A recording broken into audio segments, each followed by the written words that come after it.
দিনটা ছিল ১৩ই জানুয়ারি। হঠাৎ করে সকলে মিলে ঠিক হয় যে পিকনিক করব। তাও আবার কোথায় না, বাড়ির ছাদে। আসলে এতদিন ধরে আমি এই বাড়ি আসিনি, কারণ আমার একটু রাগ হয়েছিল, মায়ের সাথে ঝগড়া করে আমি ওই বাড়ি পালিয়েছিলাম। তাই রাগ ভাঙার পর আমি আগামীকাল মানে ১২ই জানুয়ারি সকালবেলা আসি এই বাড়ি। তারপর তো সারাদিন ল্যাদ খেয়েই কেটে গেল। সন্ধেবেলা ঠিক করি যে চলো সবাই মিলে একটু পিকনিক করা যাক। সবাই এখানে ওখানে যাচ্ছে, আমরা কেন বাদ থাকি? তাই হঠাৎ করে রাত্রেবেলায় পিকনিক প্ল্যান করে সকালবেলাতে বেরিয়ে পড়েছি বাজার করতে।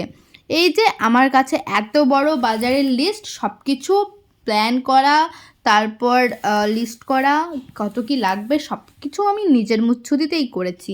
তো সকালবেলায় আমি নিজেই চলে গিয়েছি বাজার করতে। একা একা সব জিনিসগুলো আনতে পারবো না বলে সাথীকে আমি নিয়ে গেছিলাম সাথে করে। এখানে মাংসর দোকানে এসেছি বলে ভেবো না আবার তোমরা যে আমিও মাংস খাই। না না, সেটা একদমই না, আমি পিওর ভেজিটেরিয়ান। আমি ভেজিটেরিয়ান হলে কী হবে, বাড়ির সকলে তো মাছ মাংস ডিম খাই নাকি? আর সকলকে নিয়েই তো পিকনিকটা, তাই ওদের জন্য এখানে মাংস নিতে আসা। সেই জন্যই সাথীকে বিশেষ করে আনা যে এই জিনিসটা তুই নিয়ে আসবি, আমি তো ঠিকঠাকভাবে টাচ করবো না, তাই ওকে নিয়ে আসা। আর এখানে দেখো শুধু মারামারি, আমরা দুজনে একসঙ্গে থাকলে এরকমভাবে মারামারি করি। দোকানের মালিক খুব অতিষ্ঠ হয়ে পড়েছিল আমাদের দুজনের এসব কাণ্ড কারখানা দেখে। তারপর আমরা সমস্ত বাজার টাজার করে নিয়ে গিয়ে বাড়ি চলে যাই। বাড়িতে এসেও দেখছি কোনো রকম কোনো প্ল্যান নেই। তারপর আমি এখানে এদেরকে এরকমভাবে বলে এই তিরপলটা টানা করাই। বাসনগুলোও দেখো এখানেই পড়ে আছে। আসলে সকালবেলাতে মা স্কুল চলে গেছিলো, বৌদিরা সকালে কাজ করছিল, আমি বাজার করতে গেছিলাম। আর এই যে ব্যাপারটা দেখছো এখন যে কাণ্ডগুলো হচ্ছিল, তখন বাজছিল কিন্তু 10:30 কি 11:15 এরকম। আর এদিকে পড়েছিলাম আমি মুশকিলে। এদিকে এরা আমাকে ডাকছিল মুড়ি খেতে, আর ওদিকে আমার রান্না একদম বসানো হয়নি। আমি ভাবছিলাম রান্না বসাবো নাকি মুড়ি খাবো, খুব দোটানায় পড়েছিলাম। তাই আমি ভাতের হাঁড়িটা গ্যাসের উপরে বসিয়ে দিয়ে এখানে মুড়ি খেতে এসেছিলাম। মুড়ি খাওয়া দাওয়া করে আমি চলে গেছিলাম রান্নার কাজে, কারণ সমস্ত রান্নাটাই আজকে আমি করব। হ্যাঁ, ঠিকই ধরেছো, চিকেনটাও আজকে আমিই রান্না করব, কিন্তু আমি কোনো রকম টেস্ট ফেস্ট কোনো কিছু করব না। আমি যতটুকু রাঁধতে জানি তার মধ্যেই আমি সবটা করার মানে চেষ্টা করব। তো চলো রান্নার এখানে ভাতের মানে ভাত প্রায় হয়েও গিয়েছে, আর এখানে সব কাটাকাটি করছে।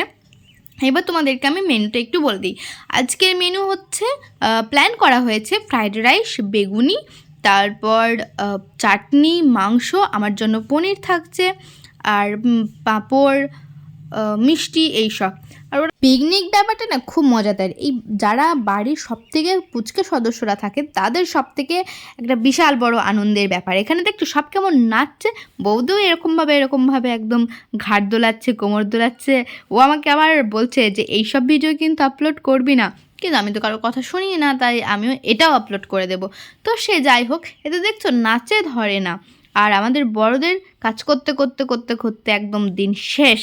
আর এখানে এসেছে একটু মুচ্ছুদি করতে, বললো তুই সর, আমি একটু খুন্তি নাড়ি আর আমার কটা ছবি তুলে দে। আমি কী করবে না, হোয়াটসঅ্যাপে স্ট্যাটাস দেবে যে ও নাকি রান্না করেছে। সে যাই হোক, এখানে ভাতগুলো হয়ে গিয়েছে, আর যেহেতু ফ্রাইড রাইসও করবো তাই অত চাল তো মাঠ ঝরানো সম্ভব ছিল না, বাট যেটুকুই করার ছিল মাঠ ঝরিয়ে এখানে আমরা শুকোতে দিয়েছিলাম, যাতে ভাতটা একটু ঝরঝরে হয়ে যায়। আর যারা ভিডিও করতে চাইছিল না, এই ক্লিপগুলো সব সাথে নিয়েছে, তো সে তার কাছে গিয়ে বারবার করে ভিডিওটা করছিল, আর 10বার করে নিজের থোবড়াটা দেখাচ্ছিল। আর এখানে দেখো আমি এখন চিকেন করছি। হ্যাঁ, চিকেন আমিই করছি, মশলা কষানো থেকে শুরু করে চিকেন কষানো, ফোটানো সব কিছু আমিই করেছি। বললাম না, ও একবার করে আসছে আর মুচ্ছুদি করছে যে আমাকে দে, আমি করি হ্যানা ত্যানা। তো যাই হোক, আমাদের রান্না বান্না কমপ্লিট। এবার চলো স্নান করে আসি।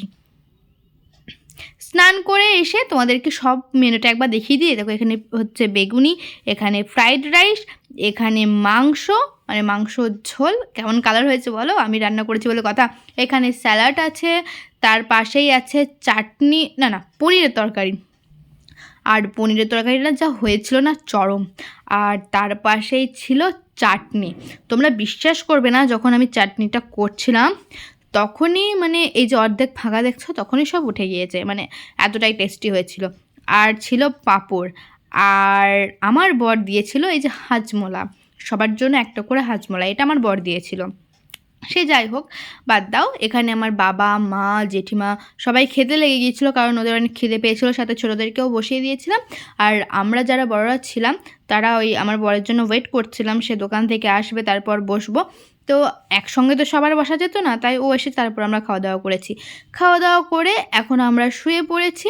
শুয়ে শুয়ে ঢং করছিলাম। আর পিকনিক মানেই তো অনেকটা অবেলায় খাওয়া হয়, তাই একটু শরীরটাও খারাপ করছিল। তো যাই হোক, ভিডিওটা ভালো লাগলে লাইক কমেন্ট শেয়ার করে দিও। দেখা হচ্ছে নেক্সট ভিডিওতে। ততক্ষণের জন্য টাটা, লাভ ইউ অল।